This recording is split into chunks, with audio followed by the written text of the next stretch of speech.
बिस्मिल्लाहिर्रहमानिर्रहीम। इस वीडियो में हमें डिस्कस करना है जैक स्टैट पाथवे।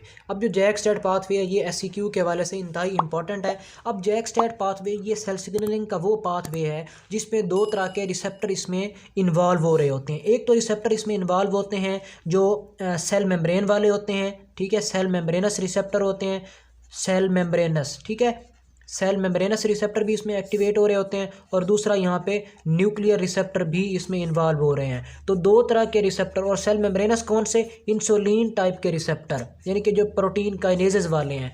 कि अगर काइनेजेस वाले रिसेप्टर भी इन्वॉल्व हों, उसके अलावा न्यूक्लियर रिसेप्टर भी इन्वॉल्व हों, ये वो वाला पाथवे है जो दो तरह के रिसेप्टर्स को अपने अंदर इंक्लूड करता है। इसे हम कहते हैं जैक स्टैट पाथवे। अब जो जैक स्टैट पाथवे है, जैक होता है ये जेनस काइनेजेस होती हैं, और स्टैट होते हैं इसमें सिग्नल ट्रांसड्यूसर्स होते हैं। और दूसरे तरह के जो हमारे पास सिग्नल ट्रांसड्यूसर्स एंड इसमें आ जाते हैं एक्टिवेटर्स ऑफ द ट्रांसक्रिप्शन। तो signal transducer activators of the transcription आ जाते हैं, और जेनस काइनेजेस होती हैं, ये इसमें रिलेटेड होते हैं। जेनस काइनेजेस प्रोटीन काइनेज होती हैं जो आगे एक्टिवेट हो रही होती हैं। और जो स्टैट होता है, अब स्टैट में क्या चीज़ आ रही होती है, जो ट्रांसक्रिप्शन फैक्टर्स होती हैं वो आगे देखते हैं। अब इसमें इन्वॉल्व मेजर चीज़ ये है कि ये इसके लिए जो रिसेप्टर्स होते हैं वो किस कैटेगरीज वाले होते हैं। यहाँ पे ये बात समझने वाली है कि कौन सा लाइगेंड आएगा तो रिसेप्टर एक्टिवेट होंगे जैक स्टैट वाले।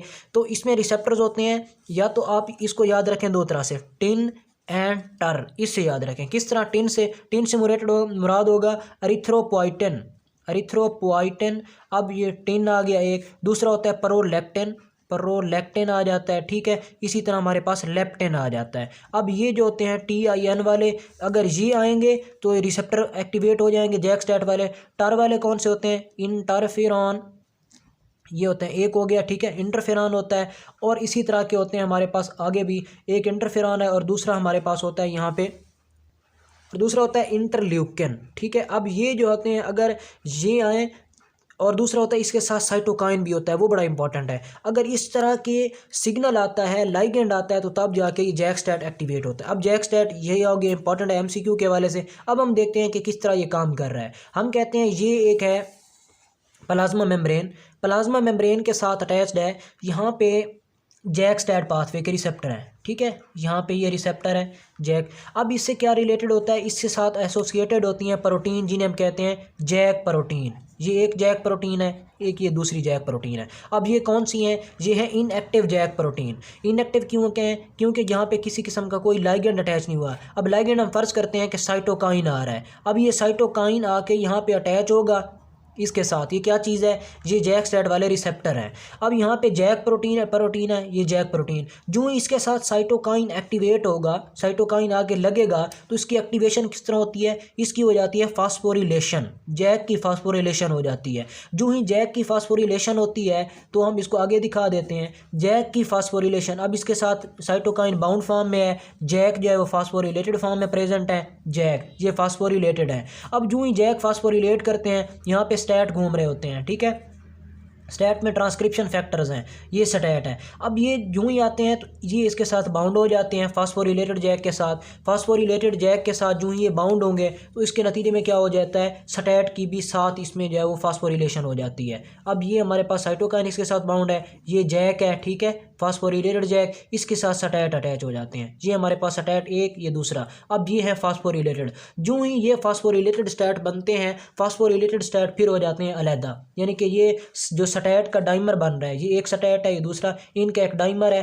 एक्टिवेटेड डाइमर कौन सा होगा? जो फास्फोरिलेटेड होता है। तो ये फास्फोरिलेटेड स्टैट का डाइमर है। अब ये डाइमर कहाँ जाता है? ये जाता है न्यूक्लियस के अंदर। हम कहते हैं ये न्यूक्लियस है, ठीक है।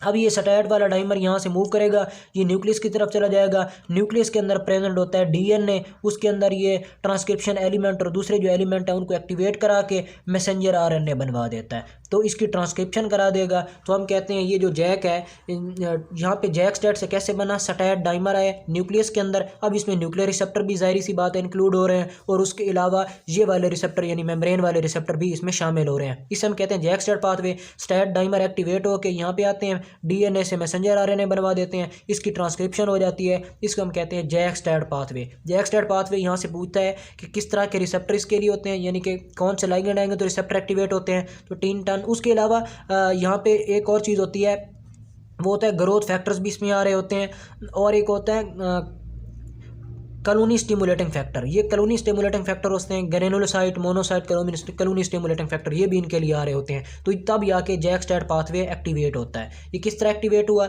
ये आप सारा इसमें देख लें। साइटोकाइन आया, जैक की फास्फोरिलेशन हुई, जो ही जैक की फास्फोरिलेशन होगी स्टैट उसके साथ आके बाउंड कर जाएगा, फिर स्टैट की फास्फोरिलेशन हो जाएगी। जो ही फास्फोरिलेटेड जो स्टैट डाइमर है ये इससे सेपरेट होगा, ये न्यूक्लियस की तरफ मूव करना शुरू कर देगा, वहाँ से ये ट्रांसक्रिप्शन कराएगा। इसके नतीजे में जो मैसेंजर आरएनए बनेगा उसने आगे जाके डिफरेंट टाइप की प्रोटीन बनवानी है या आगे जाके जो बायोलॉजिकल प्रोसेस होते हैं वो करवाने होते हैं। It was all about JAK STAT pathway. इससे हमारा जो सिग्नल ट्रांसडक्शन वाला है वो ऑलमोस्ट कंप्लीट हुआ।